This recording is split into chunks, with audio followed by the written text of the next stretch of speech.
Hi everybody, Chris Titley here and welcome to Scoreboard. This episode is powered by SwiftX, Australia's top-rated crypto exchange and proudly homegrown, just like many of the athletes and business leaders we feature on Scoreboard. Hi, it's Chris Titley here and on today's episode of Scoreboard, the podcast, I'm joined by Curtis McGrath. Curtis, thank you so much for being part of this series. My pleasure. Thank you for having me. Curtis, we're sitting here on Thursday, the 11th of December, wrapping up 2025. How would you describe your 2025? Yeah, good. Some new opportunities come up, some new employment things. I had the year off from my sports, so a bit of time to do a bit of professional development, but also to be home and help raise our young son and support my wife as she got through her ICU fellowship exam, which is a huge beast. So we're through that and looking forward to get to 2026 because it has been a bit of a grind, lots of different things, but looking forward to what's ahead of us. How'd you go without the sport thing this year and perspective change somewhat in regards to a focus on family? Yeah, it's very different. Obviously, juggling the energy that's required, to raise young children is somewhat different and unrelenting. So, regardless of how much energy you've got to do it. It's not like you can just postpone. I find it quite difficult because the lack of routine of it. It changes every day.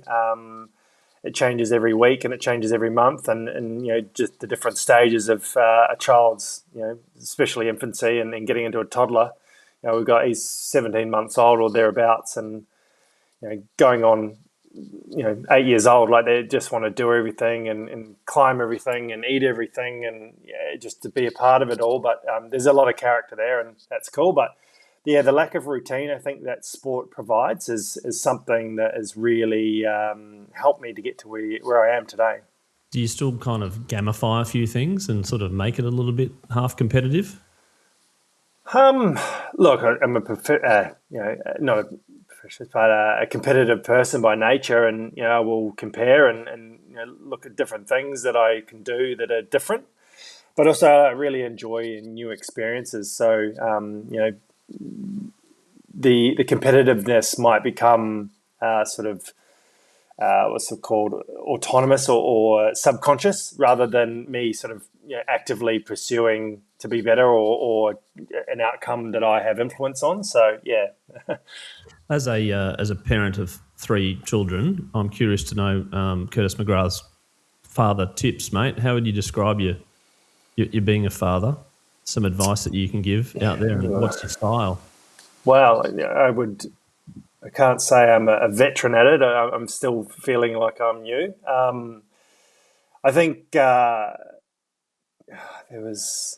it's just a matter of your energy. So I think when the child, and this is my opinion and my experience, is you can have like happy thoughts and be optimistic, and you can understand your emotions a lot more. So when the child's having a hissy fit or it's angry and everyone else is having a bad day in the house, I think it's important just to change the energy, and you can control that, whether if you've got any or not. But that sort of optimism, that happiness that the child sort of almost replicates in a way. So if you're angry, they're going to get angry back, and it's sort of like this snowball effect of situations. So I guess that's probably one. And then just roll with it. They're going to get angry, they're going to get upset, and like you can't necessarily control everything. And I think that's the lack of control is what shakes a lot of people.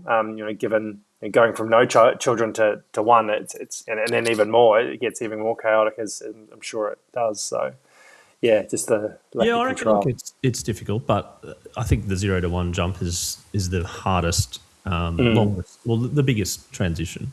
And you're right around the energy levels, because the room escalates in noise as frustrations go, and it's difficult to kind of bring that back or shrink that back. And I'm a bit of a problem solution sort of guy. When there's a problem and you try and fix it and it doesn't work, you try again, like you run out of solutions. And you're like, tap out, Yeah. time out, substitute, etc. But, well, there you go. Interesting, mate. And just on the values of Curtis McGrath, like they've may have evolved over time and being a dad and leading that into your son and how that over time you want to pass them on. Do you want to describe how, in your head, what your values are and how, how you can translate them? Yeah, and this first value is probably not the one I'd think of right away, but I think it's been more important, and that's being accountable.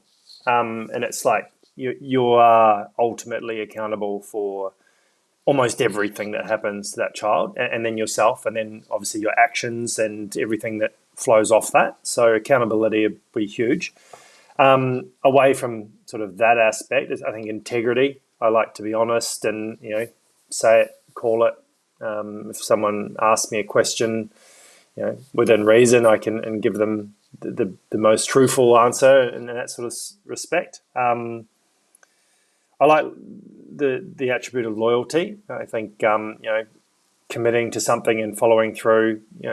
Being what's the word? Yeah, sort of that accountable, but like also being able to be there, being able to sort of be faithful to all the people that matter to you, and in every respect of requests and tasks and actions and all that sort of stuff. So,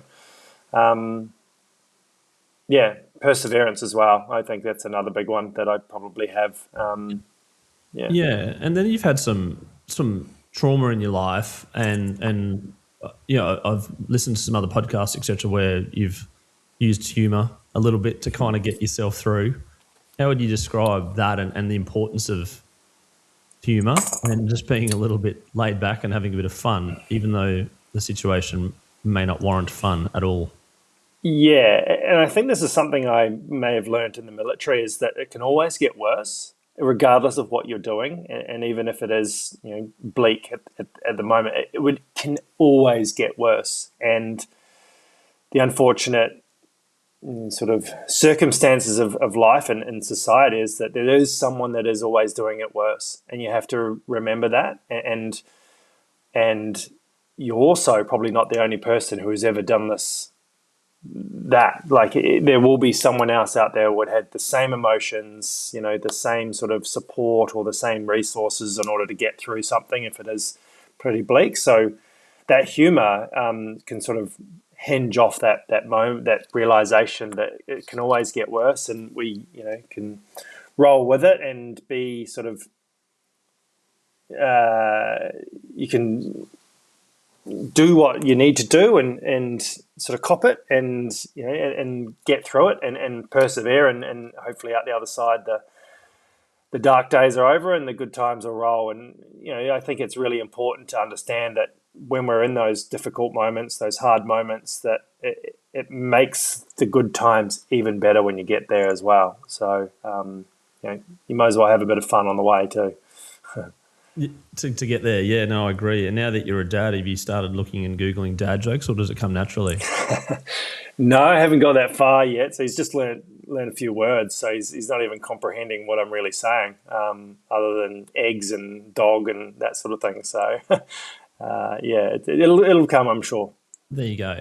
When it comes to like sport and connection, and you mentioned the connection there about maybe connecting with other people that have gone through similar things. And I recall you going to the Invictus Games and sort of initially going, there's other people that have gone through what I've gone through, and you can share experiences. That in itself so powerful. A, how important is that? And B, in other aspects of life, opening up and communicating, or at least trying to find the avenue to connect with other people that are going through the same thing. How would you encourage that? Yeah. Yeah, and this is probably not something I realized when it was happening in those Invictus Games moments, or even just before that as well, is that you can't be what you can't see, and that's only after a lot of time going through and seeing other people be inspired or be motivated, and to be ambitious on what is possible given the circumstances. And having that sort of eye-opening experience of being a part of this event that displayed disability and sport in a way in which I'd not seen before. And I'll be honest, I didn't really understand what the Paralympic movement was about. I didn't realize it was a big thing, and it's massive. And even before I got injured, it was big as well, because there's a lot of people and a lot of athletes that have busted their gut and become elite performers, and I was none the wiser. It just wasn't in my realm. It wasn't something I was exposed to. And then when you do for the first time and you're a part of that community, it's really eye-opening. You're like, whoa, I can actually do that. I can see myself doing this. I can see myself with those prosthetics. I can see myself doing that sport. That person over there has got 2 children. He's a triple amputee and a wife. Like, that's, being a young guy that's or girl that's had traumatic injury or disability, traumatically, even acquired. Being born with your disability. There's a lot of things that the society assumes you can't, and that then leaches into your mind and your perspective on things. And then when you see people doing things that you didn't think were possible, that's when you're like, oh, there's actually a lot more I can do and a lot more I can be, and I am not stuck with what I am. I can't, this thing that I've got, or this injury or illness or disability, is not something that can ultimately define me. Yes, I might display as a different person, I look like a different person, but ultimately it can't define who you are as a person and what you can do with it as well. How difficult is it training that mindset? Because, even today, when people may see you on the street or may look at you and look at your legs and things, like the reactions that you get, how do you feel now? And I suppose through that stage of, like, it's not who I am. I'm Curtis McGrath. Like, it's not my legs, etc. Yeah, it is interesting. Like, sometimes people, specifically taxi drivers, they're stuck in a cab all day and they're talking to the people that's in the car, and I always get, what happened to your legs? And they're from Middle Eastern descent or Central Asia and things like that, and they're like, oh, and they know where Afghanistan is. They know what's happened there. They know the religion. They know the culture and the difficulties of that area of the world and the conflicts that have come out of there. And they often say, oh, I'm so sorry. And like, well, it's not their fault. Like, I think they feel sorry because of the circumstances that they think that I haven't got a good quality of life now.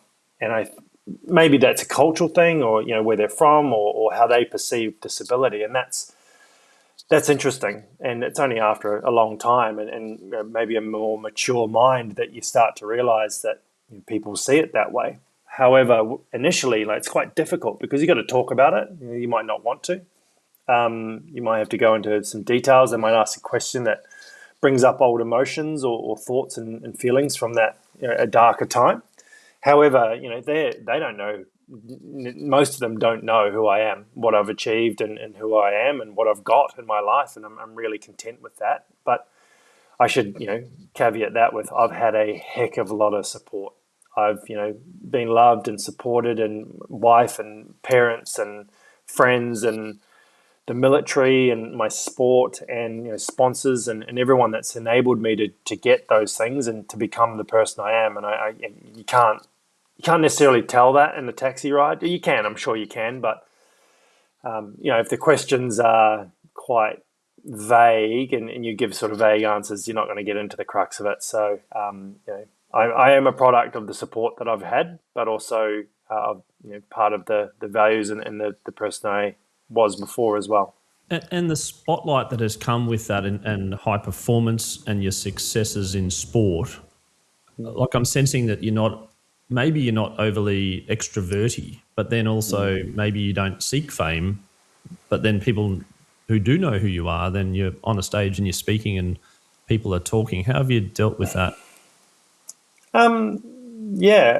Look, to be acknowledged or recognized for the the work that I've put in to do the things that I do, and the goals and achievements that I've got is really nice.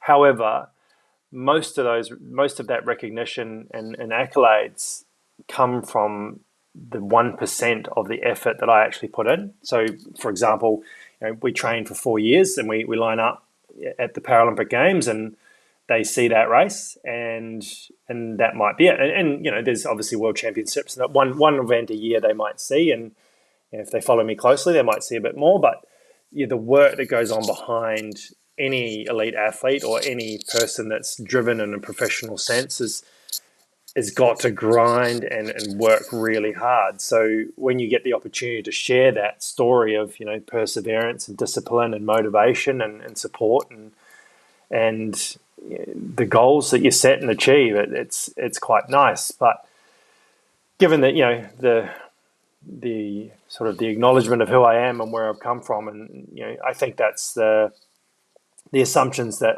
if it was me, I wouldn't be able to do what you did. Well, get to walk a mile in the shoes to know what it's like, and you just don't know how people are going to react, and that's or what they're going to do. And I felt quite accountable for my rehabilitation and the opportunities that were in front of me, so I sort of went for them, and I just did the best I could, and thankfully it's worked out all right. So, and that's the other thing is, like, as a successful athlete, a lot of people are really driven and motivated and disciplined and talented and skilled, but they've worked a lot really hard to get that. And for the most part, and for me, in my opinion, my sort of perspective is that I'm just doing the best I can. Like that's it. And if I get a gold medal or win an award or be recognized in the street, it's nice, but I'm not hunting that. I'm just doing the best I can and making the most of the opportunity that I have in front of me. Yeah, I'm curious on that in regards to, like, when I'm talking about goals to people and they say to get the best out of myself and see what happens and give myself the best opportunity in the opportunities that I have to see what happens, versus I want to be the best in the world, which I've heard before about people. I just wanted to be the best in the world, best in the world, best in the world. Yeah. When you started, were you thinking that there's a chance for you to be the best in the world, chance for you to get a gold medal, and that sort of motivated you a little bit? It wasn't until I went to my first World Championships in Moscow 2014. I was actually in the outrigger canoe, which is a boat that I competed from the get-go all the way to Paris. I'm no longer going to be doing that boat. It hurts me too much. My body's getting old and frail, and there's a lot of asymmetry because it's a single-sided canoe. I paddle on one side, so just anyway. And I won the World Championships with a world's fastest time. There's a bit of a tailwind, and I'd only been in the sport for 9 months, and I was like, man, like this I could go really far with this. And it sort of saw the crack in the door that maybe I had some really high potential. Yeah, I'd been tracking really well on my time trials and all that sort of stuff, but you don't really know until you burst the best and on the start line with them. And given the circumstances of what was ahead of me, unbeknown, it was, it was sort of this, not epiphany or this realization, but it was this sort of like opportunity. I could see like, oh yeah, I could go a long way with this. Unbeknown to me, in February next year in 2015, they removed the outrigger canoe from the Paralympic program. So I had to change sports and only had like 4 weeks to learn how to paddle a sprint kayak, which anyone who's been in a sprint boat knows that if you look sideways at them, it'll throw you in the water. So it's quite a lot of work there, but in the time trials again, tracking well, and wasn't the greatest, and I only had, was it August?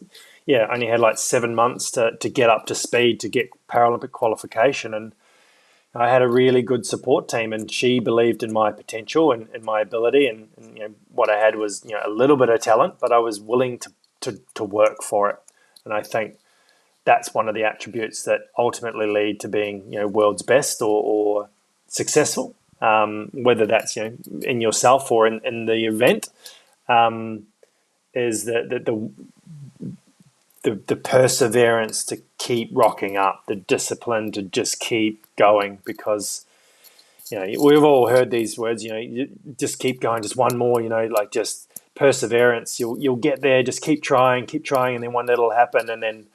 But ultimately that's not easy. That's seriously difficult to push and push and push. You're tired, you're sore, you're hungry, all these sporting sort of analogies that just a little bit more and gets quite a lot, because when it on the start line for the event, you're able to sort of be confident in the ability that you've prepared yourself as best you can with the time and the resources you've got. And the pain, the lactic acid through the training sessions and all that, was there a point there where you are in pain and your threshold with pain and relationship with pain in regards to keep going? Was there times there where you're like, oh, it's just getting too much, or not?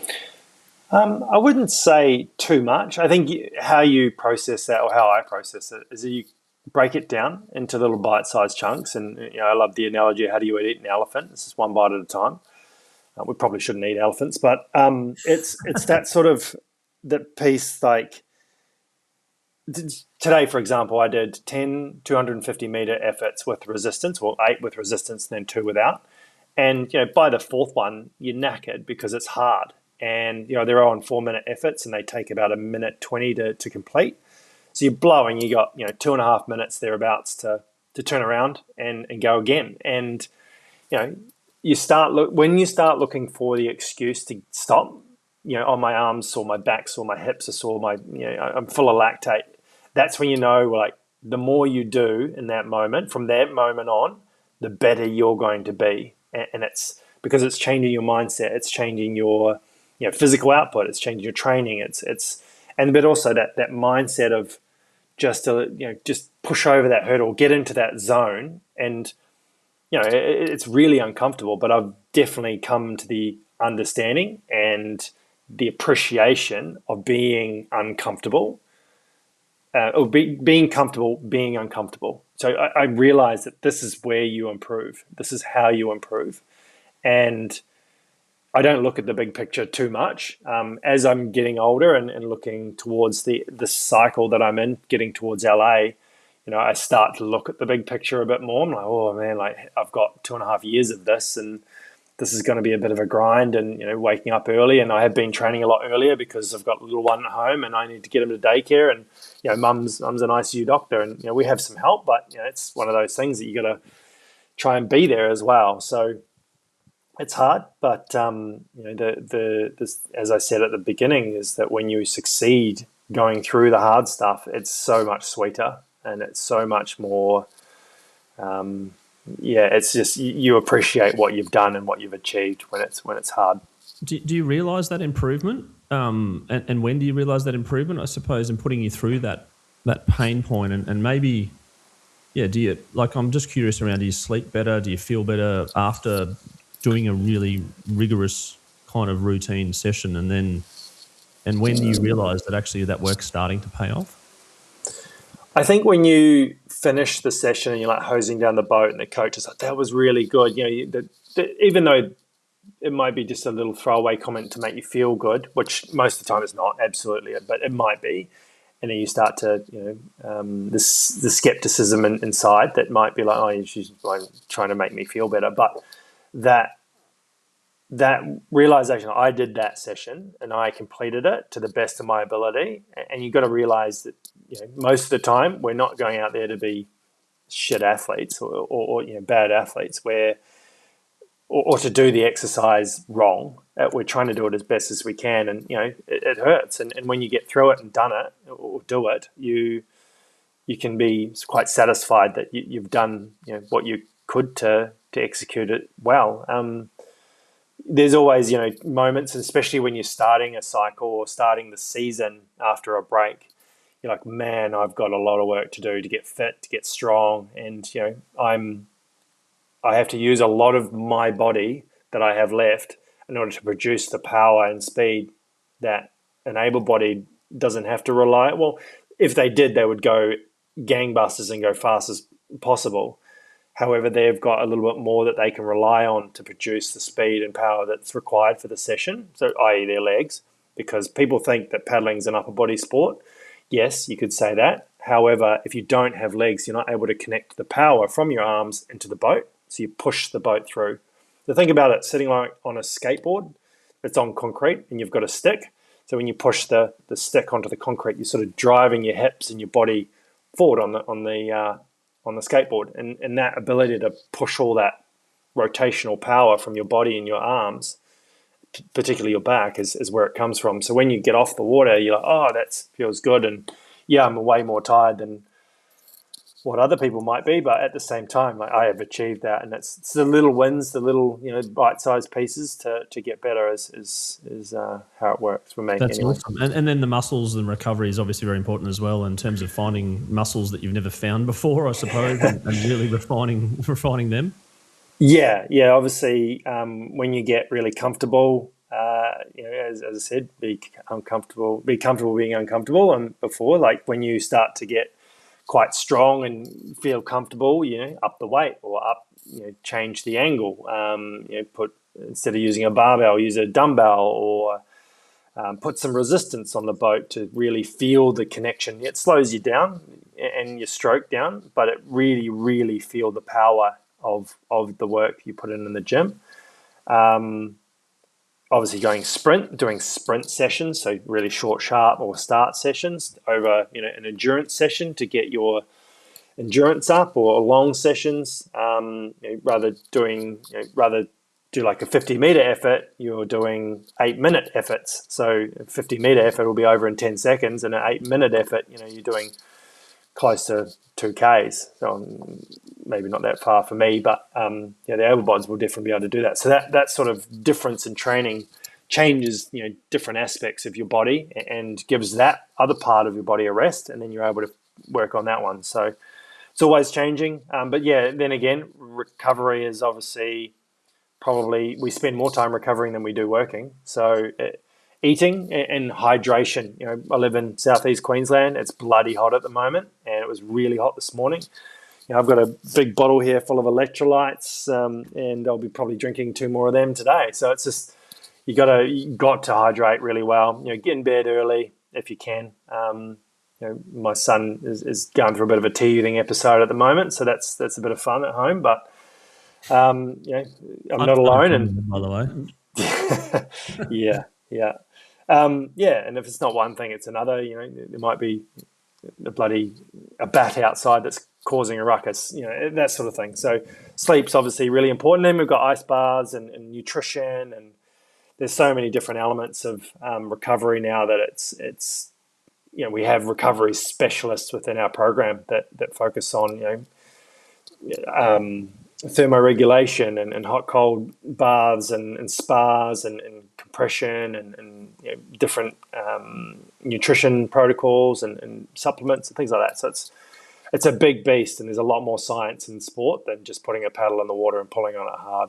Yeah, no, for sure. You just reminded me of when you mentioned about the bat. Then we had the kookaburras the other morning. I was like, oh yeah, they love to make a racket. The kookaburras, and then the odd dog barking as well, including ours. And you're like, oh my goodness, okay, just settle down to sleep or whatever it might be. Yeah. That's right. There's a number of questions that I always ask my guests, and I get varied answers, and I love this segment because the answers are so varied. But I'm going to start with your favourite all-time sporting moment, and I preface this that it doesn't include yourself.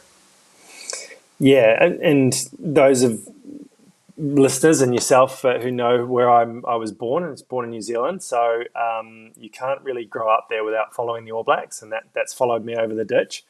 So in 2011, I took some leave without pay and went over to Europe, but also went to the Rugby World Cup, and we managed to get 2 tickets. Me and a couple of mates. There was 4 of us that were travelling around, but 2 tickets to the World Cup final. And the game was amazing. It was tense, and it had a great time watching it. But the moment we were sitting, quite high up in the stands and the nosebleeds, and we had 2 old blokes sitting next to us. They were probably mid-60s, early 70s, and they were silent through the whole match. They'd obviously seen, New Zealand win in 1987, and then nothing. And you could say it was choking, but you could say there's all sorts of different aspects and outcomes that ultimately made them not win or a World Cup.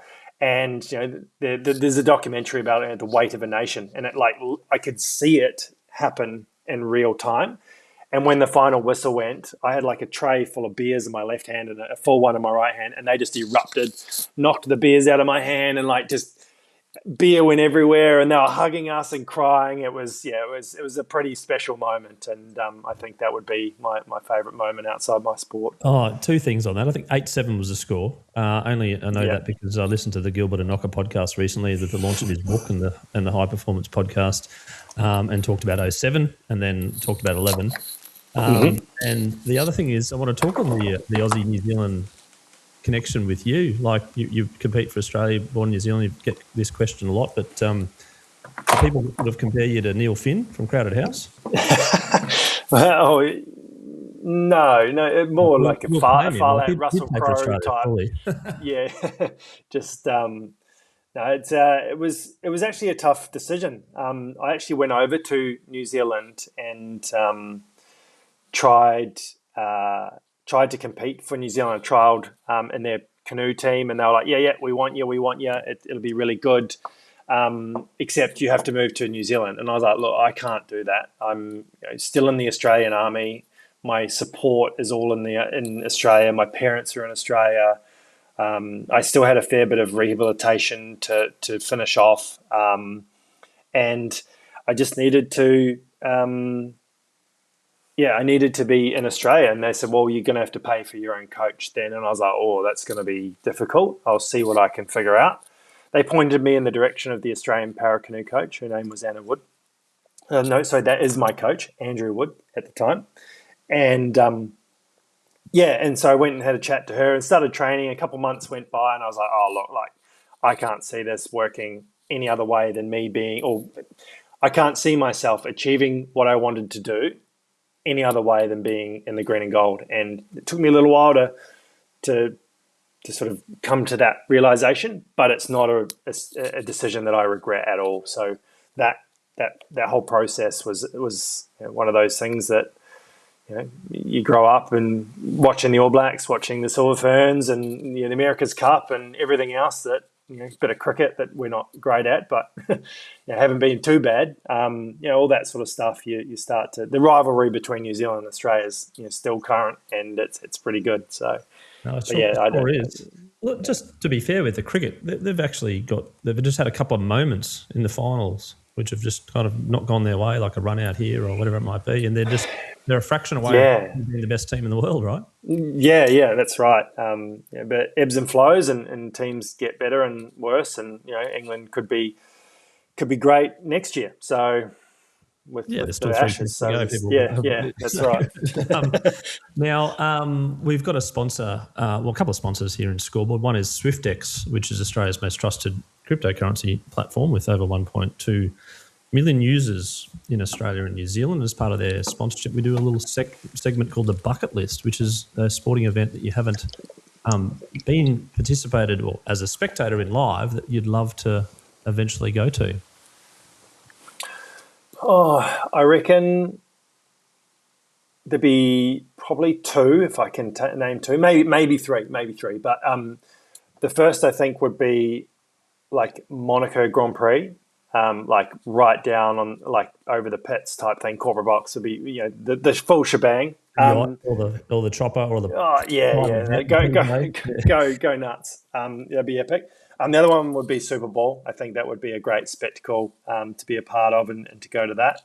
And then the third one's a bit of an odd one, but the biathlon at the Winter Olympics is like one of my go-to sports. That would be epic to watch because it's a really small crowd, but they're really intense, and I reckon it'll be a great spectacle. You see them come in, they shoot, and then if one of them misses it, they got to do a loop, and off they go again. And it's a bit of heart and mouth type stuff, and obviously a few countries that are pretty good at it, but overall that'd be a cool one to go and see. Absolutely, coming up soon too in 26. That's right.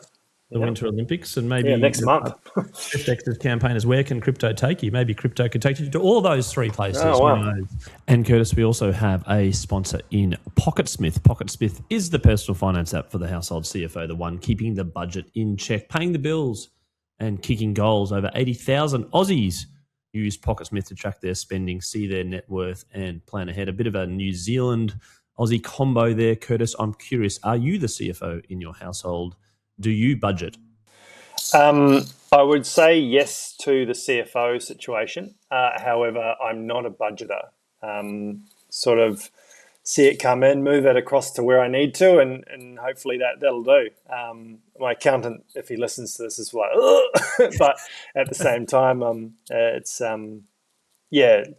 I've been successful with some sponsors, and I've got a good pension, and I do my speaking and some work. So it's been I've been lucky enough to do the things I want to do, and go to a restaurant and order the things I want to do. So thankfully, it's worked out so far. That's awesome. Pocketsmith, check it out. New Zealand Aussie connection there too. Their app, Jason and the crew do some great stuff. And Curtis, we've got one final sponsor in PayLab. Experience the ultimate in savings and convenience with PayLab Rewards. The PayLab platform is designed to help your club and its members make the most of every purchase by offering instant rewards at over 140 of Australia's top retailers. And even better, your club earns a revenue share from every transaction. As part of their partnership, we run a little section called the Junior Sporting Club Shoutout or Sporting Club Shoutout, and why. Curtis McGrath, I'm curious, is there a club out there that you'd love to shout out to, and why?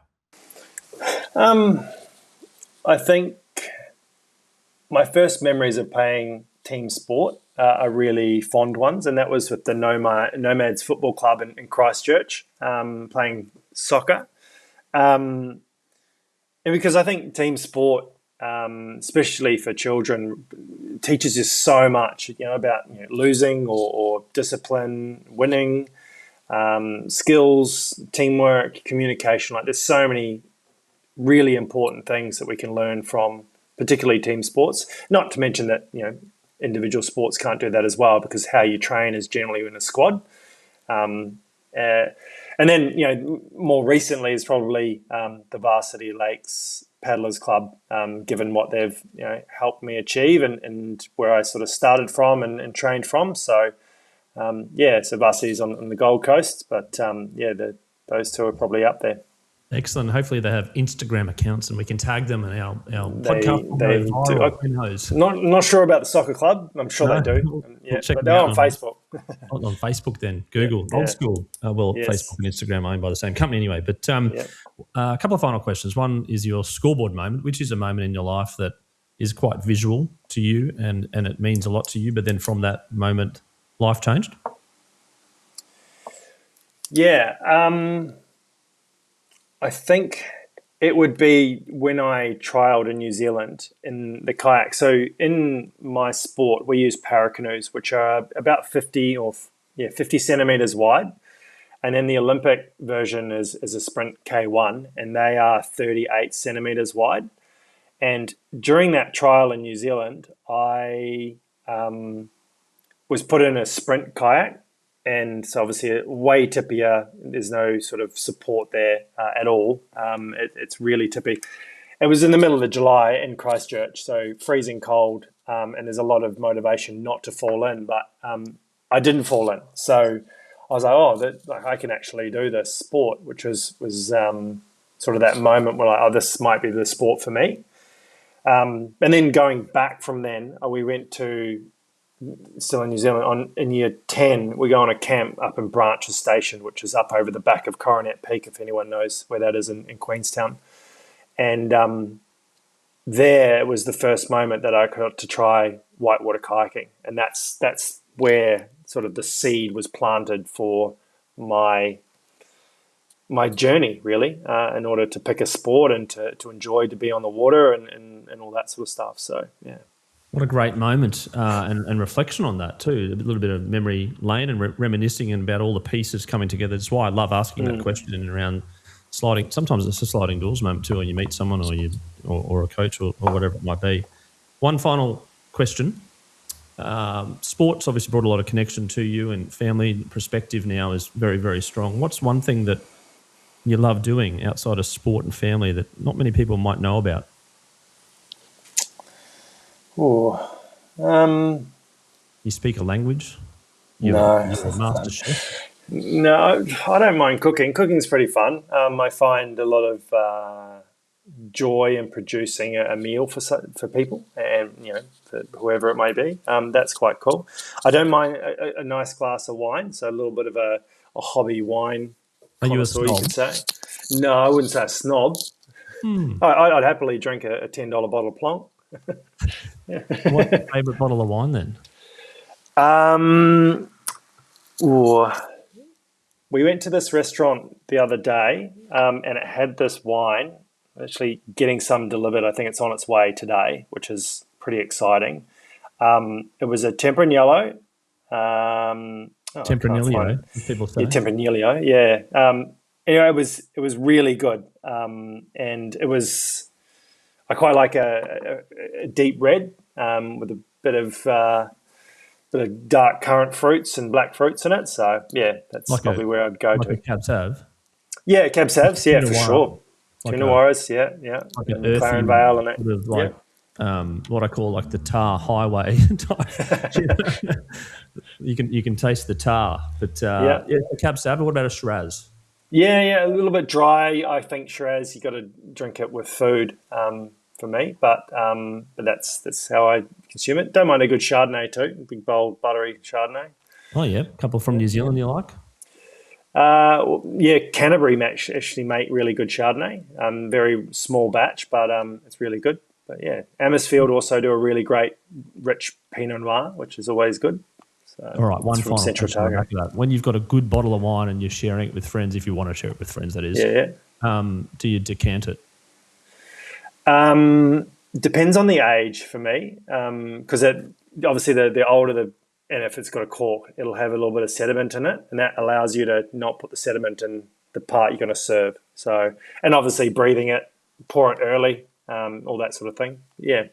All right, one final question on the back of that. How long, if you don't finish a bottle, do you leave it where you can drink it after the next day or the day after? Where's your threshold? 2 days, I reckon. But we have this, I can't remember what it's called, but it's like this bottle that pushes the air out of it, and you can get like an extra day or two out of it. So if it's a good bottle, you can, it's really good. Is the name of the brand Extra 24 Hours? Yeah, it could be. So, yeah, there you go. And that's the same with red and white, you reckon? Oh, probably not. Like, white wines, I'd put it in the fridge. And you drink it 3 days later? Yeah, probably. Get a little bit more out of it. we once left a red wine overnight, just mistakenly after some cards. And then we were like, ooh, and it was open. We were like, ooh, okay. Well, lunchtime, okay. And then this is on holidays, of course, not on a regular Tuesday. Yeah. And then we're like, oh my goodness, that's so good. Yeah. So we didn't, time and a place. Like if you it's hot out and you're outside, probably a deep, rich red won't quench the thirst in the same way a cool, crisp, Riesling might. That's it. Curtis McGrath, thank you so much for having a chat today on Scoreboard. I really do appreciate your time. Thank you for coming on, sharing some insights around your views, your personalities, your values, and some highs and some lows that you've got through. And I wish you all the best coming up, and looking forward to support where I can. Yeah, thanks, Chris. Cheers for having me.